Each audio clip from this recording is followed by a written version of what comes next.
Mount Pleasant has fended off lawsuit after lawsuit, and that has racked up massive legal fees. Tonight, our I-Team exposes how much of your money the town is spending in legal fights. Investigator Rebecca Collette tells us why some say the town is bringing the problems on themselves. Well, Brendan, a real estate group says politically motivated decisions has the town in all this hot water. The legal department in Mount Pleasant asked for a mid-year boost of $500,000 as the town pulled in outside help to fend off a number of lawsuits. Mount Pleasant is booming. Homes, condos, and businesses going up at rapid pace. And in trying to control the growth, some of town council's decisions end up in court. I pulled court records and found 6 lawsuits where the courts are asked to intervene. In one lawsuit, Stephen Brock sued the town over how council conducts meetings and keeps records. After battling all the way to the state Supreme Court, the town accumulated attorney costs of $25,000, then another $44,000 for a second lawsuit. In a lawsuit with Park West, which questions zoning, the town already spent $23,000.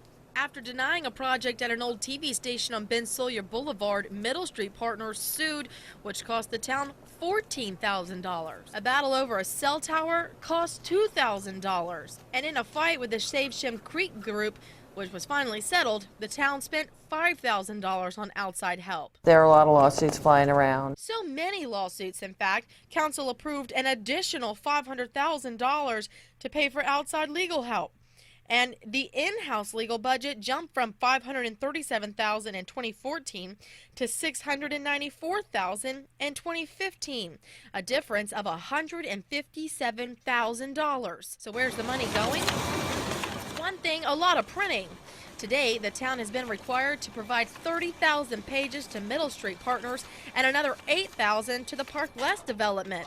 Mayor Linda Page tells me it's all money well spent. I think they're legitimate issues. I think the town needs to argue them, and I believe we're right. But not always. In the Brock case, a judge awarded him $42,000 for his attorney's fees and costs and forced the town to reevaluate transparency. And in some cases, Patrick Arnold says council is breaking the law by nixing developments and bringing costly lawsuits on themselves. We've had numerous groups, professionals come to the planning process and write some very, very common sense codes on how to create a stable housing market here in Mount Pleasant.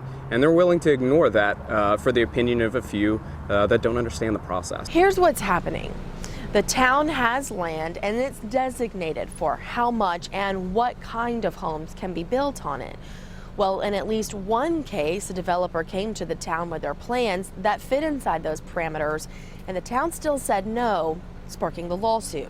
Once you did that, you infringed upon a private property owner's right to develop the property. Active residents have often fought against new development, but builders say the additional homes can help everyone, from spreading out the tax base to bringing diversity, industry, jobs, and more affordable housing. You've got the builder, but they're employing the plumber, the electrician, the sheetrock guy, the guy that sells the granite, and if you're not growing, you're dying. But the mayor says council tries to make decisions that benefit everyone.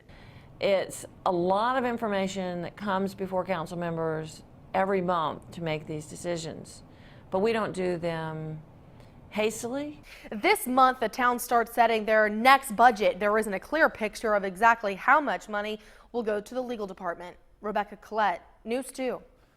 And remember, if you have something you want the I-Team to investigate, email us at iteam@WCBD.com, or you can call the I-Team hotline. There's the number. It's 843-216-49.